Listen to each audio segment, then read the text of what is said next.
I want to make it clear. If you are a woman who does not want to get married, I'm not talking to you. I repeat, if you are a woman who does not want to get married, I'm not talking to you. Now that that's out of the way, if you do want to get married, if you value marriage, you have to stop giving marriage benefits before you get married. And I'm putting marriage benefits as a quote because this is not a why buy the cow when you can get the milk free sex argument type thing. I'll get to that in a second, what I mean by benefits. But here's the thing. The best piece of advice that my mother gave me about marriage, and for the record, I've been married for 6 years. My parents have been married for more than 40 years at this point. So the best piece of advice that my mom gave me was marriage is all about give and take. So you have to be willing to give. You have to be willing to take. Excuse me.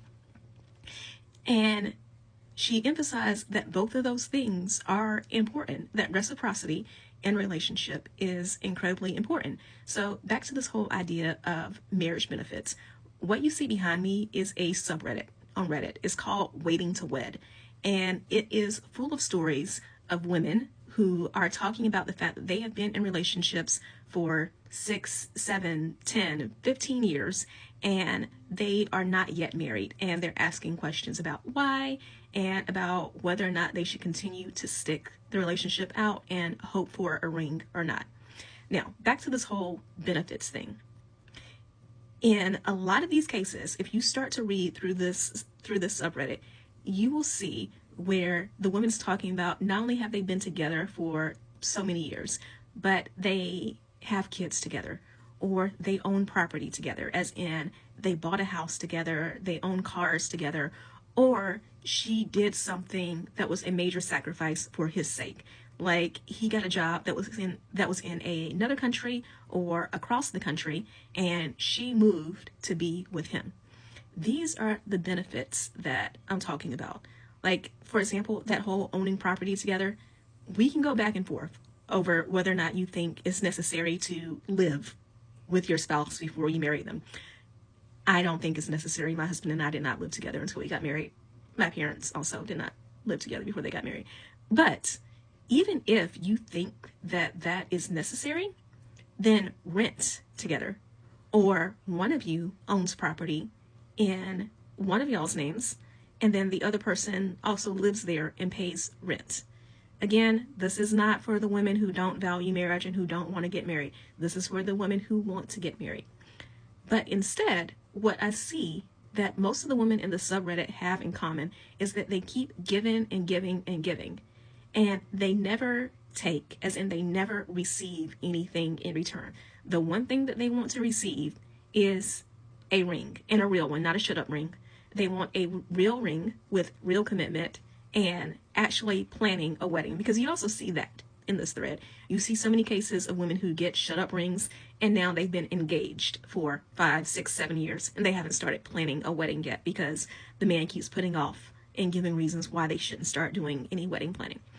So again, if you have done all the giving, so you have moved to be with this person, or especially in cases where you make more money than he does and you get more benefits and have a better career than he does, the two of you have now bought a house jointly. Both your names are on it, but you make more, so you were spending more on the mortgage, you were paying more or paying a larger share of bills. In cases where maybe you own cars, property in both y'all's names, or his car is actually in your name and therefore you're on the hook if anything goes wrong. Again, the whole moving to be with him, any of those things, you have constantly given in. Oh, kids were the other things that I was going to mention. You have given him the things that he wanted. You've given him a legacy in terms of kids. You've given property or a house, whatever, that he would not have been able to afford by himself. And now because you went in on half, he has property that is at least partially in his name. You have moved to be with him so that he could continue his career at the sacrifice of yours. You have done all of these things and you have received nothing in return. And you have also lost any leverage. So what would be the point now on his side on getting married if he's dragging his feet and he's never had to give? He's been able to get everything that he wants without giving you the one thing that you want. So again, once again, if marriage is not a value of yours, you should have scrolled a long time ago. But again, I'm not talking to you. If marriage is a value of yours, then I need you to stand on business. I need you to understand why it is such a value for you. And I need you to understand that you do not give up these things until you get that. And if you are easily giving up these things, if you are willing to move across the country or move to another country without being married, if you are willing to have kids without being married, if you are willing to buy a house together without being married, then I also want you to seriously consider, is marriage important to you? Is this something that really matters? Because maybe it's not. Maybe social conditioning has told you that it's important to you, and you've just never gone astray from what your parents, your friends, your community has told you. And you start to think about it and you're like, you know what? Marriage isn't important to me. As long as I have this person around and we're both happy, who cares? In which case, I'm happy for you. Do what makes you happy. But do not end up like a lot of the women in the subreddit who are completely miserable because they have sacrificed everything and gotten nothing in return.